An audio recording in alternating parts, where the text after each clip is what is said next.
la porte du grand retour, l'énorme monument dont a toujours rêvé Dadagbagidi XV, le roi de Savalou, ne tardera plus à sortir de la terre d'Ahosussocha. Le samedi 20 septembre, la prêtresse de Tobada Zaka, accompagnée des hauts dignitaires de Savalou, a montré au roi l'endroit que les ancêtres lui ont identifié pour que la porte du grand retour des Afro-descendants des Caraïbes y soit érigée. Ils viendront désormais de partout dans le monde fouler le seuil de cette porte, se faire purifier, bénéficier des différents rituels d'usage avant d'investir l'univers d'Azaka. Ils sont nombreux, très nombreux, à brûler d'envie d'effectuer ce grand retour à leur source pour une reconnexion avec leurs origines. Selon le coordonnateur du gouvernement royal de Savalou, porte-parole de Sa Majesté Dadagbagidi XV, c'est fort de la taille de la demande que le roi a rêvé bien grand.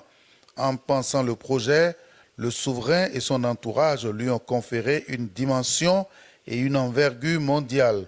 Il faut qu'il puisse satisfaire toutes les demandes, ambitionne le roi. En ce jour solennel, nous nous retrouvons rassemblés autour d'un symbole fort, un symbole qui transcende le temps et qui unit les peuples, la porte du grand retour.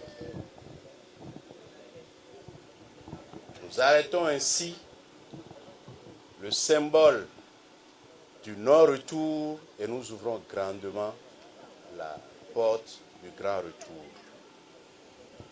Cette porte que Sa Majesté a voulu ériger n'est pas qu'un simple monument.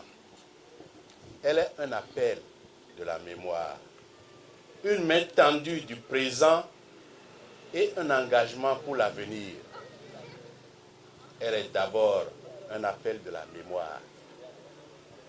Mémoire de l'histoire douloureuse de la traite négrière. Mémoire des souffrances et des arrachements. Mémoire des générations privées de leur terre natale. Elle nous rappelle ce passé qui ne doit jamais être oublié afin que les erreurs de l'humanité ne se répètent plus jamais.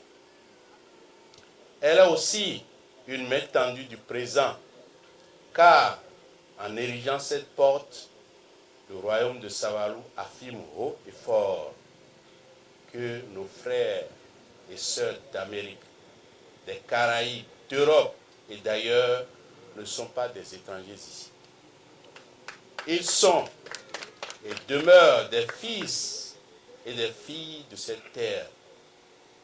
Leur retour, qu'il soit spirituel, culturel ou physique, sera toujours un retour à la maison de Savalou.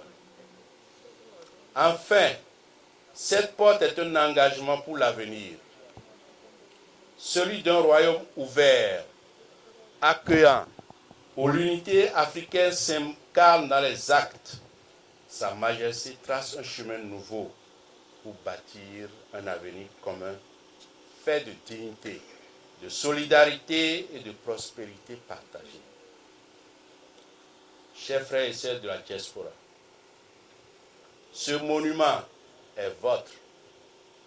Il est le signe visible que Savalou vous accueille, vous reconnaît et vous embrasse.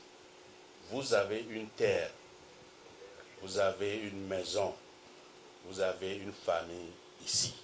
Désormais donc, la porte du grand retour sera érigée à Kanumosodi sur la route Savalou-Djidja, non loin du panthéon de la résistance panafricaine à Savalou. 400 ans après leur départ, contrairement au sort du non-retour prédit pour eux, ils seront des centaines de milliers à effectuer de partout dans le monde leur grand retour sur la terre de leurs ancêtres, fatigués de demeurer dans l'oubli. Lien de causalité, pur hasard ou la main des ancêtres, à chacun son explication, de l'arrivée quelques minutes avant le début de la cérémonie de Christian Chéry, un afro-descendant à la recherche de destinations idéales de vacances pour des frères et sœurs afro-descendants. Il s'engage à prendre très au sérieux le profond message de ses ancêtres qui l'ont conduit en ces lieux et à ce moment précis. Son passage par la porte du grand retour ne va plus durer trop longtemps. C'est aujourd'hui que je fais la connaissance de Savalou. C'est aujourd'hui que j'ai eu la chance de me prosterner devant Sa Majesté. Et tout ça, ce n'était pas prévu. Donc, comme je vous dis, je suis ici, pas par un hasard.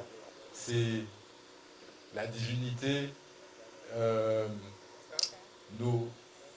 mes descendants qui ont été arrachés ici, qui m'ont conduit jusqu'ici, jusqu'à la porte du retour. Donc, je remercie beaucoup cette entreprise. Voilà, c'est tellement inattendu, inespéré. Et voilà, je suis dedans. Je ne savais pas que je serais là aujourd'hui, ce matin. Avec la porte du grand retour, Savalou est désormais une terre d'espérance, une terre bénie, une terre de pèlerinage.